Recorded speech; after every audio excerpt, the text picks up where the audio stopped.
күнүңөр менен, урматтуу достор. Билесиңби, KG долбоору өзүнүн Инстаграмдагы түз эфирин баштап жаткан маал. Достор, бүгүн бизде конокто перспектив тил борборунун негиздөөчүсү Нурсултан Кубанов бар. Нурсултан байке, саламатсызбы? Саламатсызбы, саламатсыздарбы, урматтуу достор. Достор, эгерде сиздерде кандайдыр бир суроолор пайда болсо, суроолорду узатып, дал ушул жерден жоопторун алып алсаңыз болот. Нурсултан байке, алгач эле айтсаңыз, бул идея сизге кайдан келди? Кантип мындай билим тармагынан бизнес кылып жатасыз да? Бул идеяны кайдан таптыңыз? Кайсы учурда келди?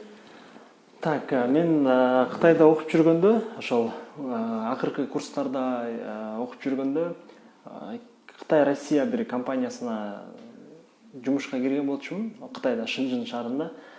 Анан ошол жакта жүрүп, анан Россияга командировкага барып калдым, Москвага. Анан ошол жака барганда биздин көптөгөн мекендештерди көрдүк. 9-классты, 10-классты бүтүп эле, же 11-классты бүтүп эле жашоо турмушунун кырдаалына жараша ошол Орусияга же көп мамлекеттерге барып, мындай миграция өнүккөн мамлекеттерге барып, иш менен алектенгенчи. Анан ошол жактан көрүп, ошондо эле биринчи бир идея пайда болгон. Ага чейин негизи билим тармагында көптөгөн мындай инвестицияларды жасап атканбыз, бирок ошондо бир так максат коюлду. Ушу жалпы эле биздин ошол Кыргызстандын жаштарына ошо билим берүү тармагына бир жакшы билим берүү площадка ачып, ошонун негизинде биздин жаштарга бир жардам берсекпи, ошол англис тил, кытай тилди билбей туруп деле ошол мамлекеттерге барып окуп, мындай аракеттүү бир эле Бишкекти карабай, ошо жалпы региондор боюнча дагы жардам берсекпи деген ой максатта ошондо бир идея пайда болгон. Анан ал жакта мен аябай жакшы жумушта иштечүмүн. Бир 2 эле айлыгыма бир машина алып койчумун да негизичи. Анан бирок бул финансылык нерсе, бул башка. Ал эми өзүңдүн жашооңдун миссиясы, негизи эле бул жашоого эмне үчүн келгенсиң, ошол миссияны аныктап, анан ошондо мен ал жумушумду таштап бул жака келип, анан бир партнерым экөөбүз бир 15 квадрат офистен баштаганбыз да ишибизди. Ошондо сизге жардам берген киши ким болуп калат? Досуңузбу, кеңеш берип турган, жардам берген бирөө керек да. Партнерым болот, ошол экөөбүз баштаганбыз. Ал деле Кытайдан жаңы окуп келип бүтүп, бизде эчтеке жок болчу. Маршрутка менен барып келип эле иштечүбүз. Эч кандай ресурстар жок болчу да, бүт баарын нолдон баштап, өзүбүздүн күчүбүз менен алып кеттик. Азыркы учурда мисалы Кыргызстанда көп тил үйрөтүүчү курстар, алардан айырмаланып, сиздер Кытайга студенттерди окуганга жибересиздер. Ошол окуганын шарттары кандай? Кытайга кандай шарттар менен жибересиздер? Бизде жылына аябай көп студенттер кетет. Ошо билим берүү министрлигинин айткандай эле, жылына биз эң көп количествосы боюнча студенттерди көп кетиребиз. Анан негизги биздики система мындай, көп эле студенттер келип окушат. 4 ай окутабыз, биз 2 айга, 1 айга да калбайбыз. 4 айга окутуп, ошо 4 айдын ичинде экзамен тапшырышат. Анан экзамендин негизинде жакшы мындай биринчи орундан 10-чу орунга чейин жакшы бир студенттер болсо, ошо биринчи потоктон ошол балдарды окуусун, жатаканасын бекер кылып кетиребиз да. Анан бунун баары ачык, айкын болот. Анткени мен деле убактында ушундай Кытайга кетем деп жүргөндө кыйналган болчумун. Биздин акыйкатсыздыктан негизинде ушундай көп нерселер болгон да менин жашоомдочу. Ошого байланыштуу мен өзүм ошол нерсени өткөнгө байланыштуу биздин жаштарга андай кылбай, ошол бир таза площадка түзүп, ошол жактан жакшы, мыкты балдарды бир 4 айда жакшы тарбиялап, анан Кытайга ошондой жанагындай грантовый программалар менен кетиребиз да. Ошондо сиздер ал жактан келишим түзөбүз. Университеттен. Кандай болуп келишим түзүп калдыңыз? Мисалы келишим түзүү оңой эмес да. Эми бизде мурда диаспорабыз бар болчу, Patriot KG деп. Мен Кытайда жүргөндө ошо өзүм команда чогултуп, Кыргызстандын ошо Кытайдагы студенттердин бир диаспорасын түзгөм. Анан жыл сайын ал жакта көптөгөн биз иш-чараларды өткөрчүбүз. Ошентип өткөрүп эле жүрүп, анан университет тараптан дагы мугалимдер байкап калып, силер мындай уюштуруу жагынан кыйын экенсиңер, негизи кыргыздар силердин аябай мыктысыңар деп бизди дагы мактап, анан эгерде ушундай активдүү студенттер болсо, алып келсеңер болот, биз кабыл алганга даярбыз деп ушинтип айткан да. Ошонун негизинде эле ар кайсы университеттер менен өзүңүздөрдүн эмгек менен ооба. Анан мисалы башка өлкөдө чыгууга бул эң чоң көйгөй бул виза көйгөйү. Бунда сиздер чечип бере аласыздарбы студенттер үчүн же алар өздөрүнүн маселеси болуп калабы? Эми ар кайсы мамлекетке кетип атканда визовый вопроско бирөө дагы кийлигише албайт. Бул даже мамлекет кийлигише албайт. Элчилик тараптан виза алышат, бирок биз документация жагын полностью даярдап беребиз, а визага посольствого өздөрү кирип алышат да. Бирок биздики 100% виза алышат балдардын баары. Ал нерсеге биз аракет жасайбыз да. Саламатсыздарбы дейт. Сиздин курстун баасы канча ай окутасыздар жана кайсы тилдерден? Бизде Кытай тил, англис тил жана немис тилин окутабыз. Немис тилин окутуп ошол Германияда окуу жайларга жөнөтөбүз. Плюс жайкы программалар бар. 3 ай иштеп барып келсе болот. Ошондой программага кетиребиз. Экинчи англис тили боюнча окутуп, тоже Европа мамлекеттерине кетиребиз. Англияга дагы кетирсек болот. Кытай тилин окутуп, анан Кытайдагы окуу жайларга кетиребиз. Баасы кандай болот? Баасы ар кандай, ар кайсы тилдики. Бирок бир 4 айга орто эсеби менен бир 8.000 сомдон 10.000 сомго чейин. 4 айга. Азыр мисалы курстар көп, бир ай ичинде англис тилин үйрөтүп коебуз, же бир ай ичинде Кытай тилин сүйлөтүп коебуз деп. Анан ошолордон сиздердин айырмаңыздар кандай жол менен мындай студенттерди өзүңүздөргө тартып жакшы үйрөтүп кое аласыздар? Эң негизги айырмачылыгыбыз Кытай тилин болобу, же англис тилин болобу бир айда үйрөнүш мүмкүн эмес. 4 айда дагы үйрөнүш мүмкүн эмес да. 4 айда биз жөн эле базаны беребиз. 4 айдан лишний андан окутпайбыз, албайбыз балдарды даже. Анткени 4 айдан кийин сөзсүз түрдө биз Кытайга кетиребиз. Англис тилин окусак 4 ай окутуп туруп Европага, Малайзия, Филиппин ушул мамлекеттерге кетиребиз. Ал эми немис тили боюнча тоже 4 ай, 8 айга чейин окутуп, дальше кетиребиз да. Анан эң негизги айырмасы биз жөн эле тил окутпайбыз. Биз ар кандай тренингтерди өткөрүп, мисалы үчүн балдардын өзүнүн жөндөмдүүлүгүнө жараша балдарга бир мындай бир өнүгүү турчу бир площадка түзөбүз да. Анткени чет өлкөгө кетем деген бул максат болбош керек эч качанчы.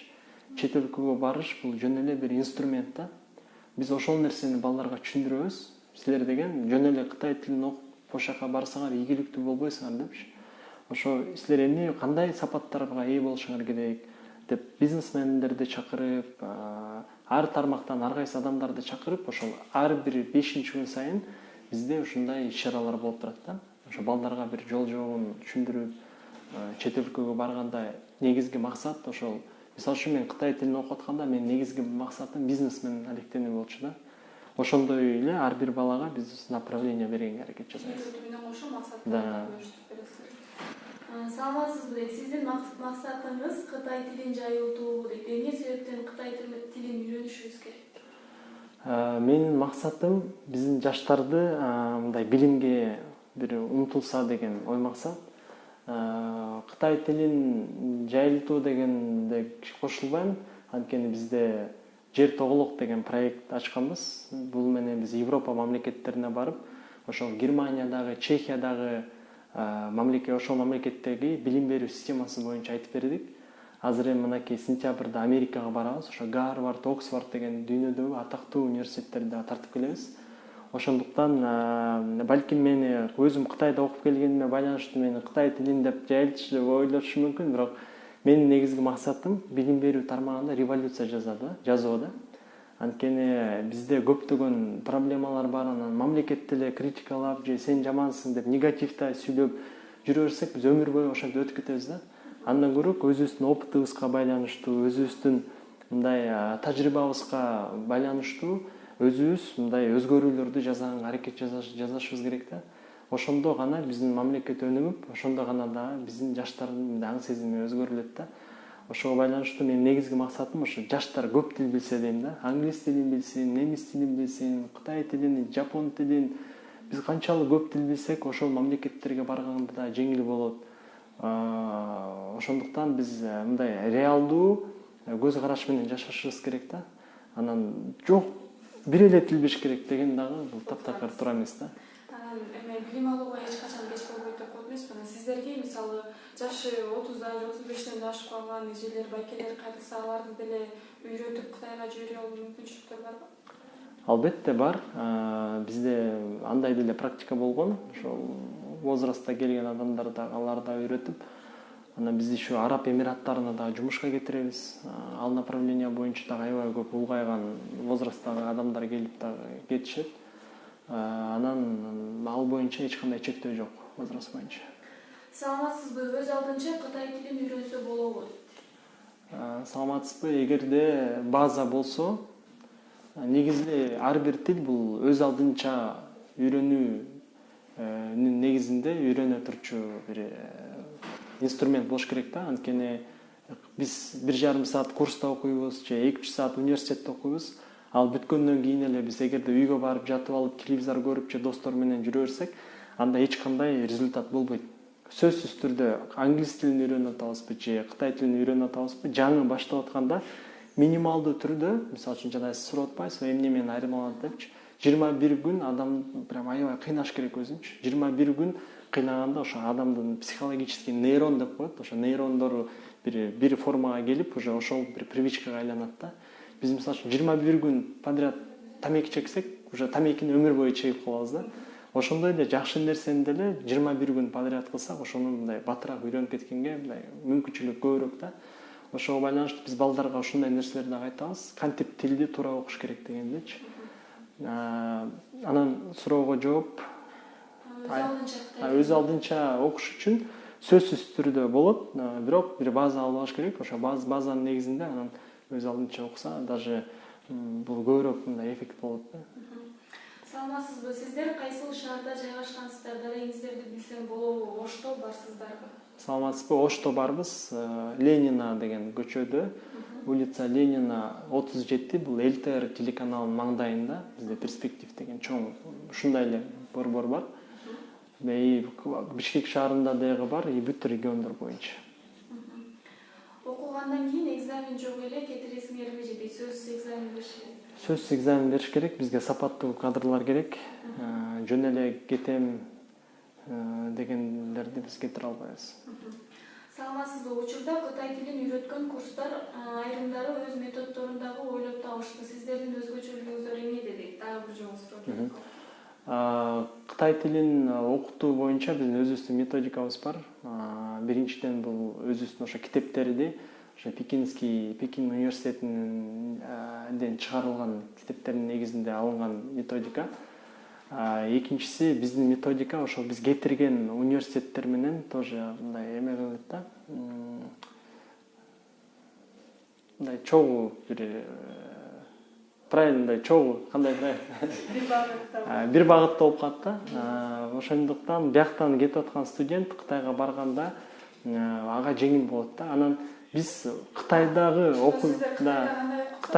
окуу жайлар кандай окутса, бул эми эл аралык тенденция менен мындай туура келген нерсе да. Ошондуктан биз ошол Кытайдагы университеттердин окутуп аткан, бул ошол Пекин университетинин окутуп аткан негизги системасы менен бул боюнча бүт университеттердин баары окутат.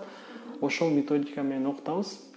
Анткени буну бүт дүйнө жүзүндөгү эл аралык студенттер ошо Кытай тилин ошол методика менен окуйт да. Анан каалагандай методиканы биз негизи көп нерсени өзүбүз аракет кылып көрдүк. Бул методика менен, тигил методика менен азыркы Кыргызстандагы кээ бир билим берүү борборлору мындай айтып аткан, көрсөтүп аткан методика менен да окутуп көрдүк, бирок мына 3 жыл болду. Ошо 3-жыл мына азыр эле биз өзүбүздүн жанагы Кытайдагы университеттер менен келишим коюлган чогуу бир иштелип чыккан ошо методиканын негизинде окутканга аракет жасайбыз да. Анан эң негизги өзгөчөлүгү ошол Кытайга барганда булар сүйлөгөндө болобу, жазганда болобу, аларга мындай оңоюраак болот да. Анткени мен билем, мен Кытай тилин окуп жүргөндө бияктын өзүнүн системасы бар болчу. Кытайда таптакыр башкача система.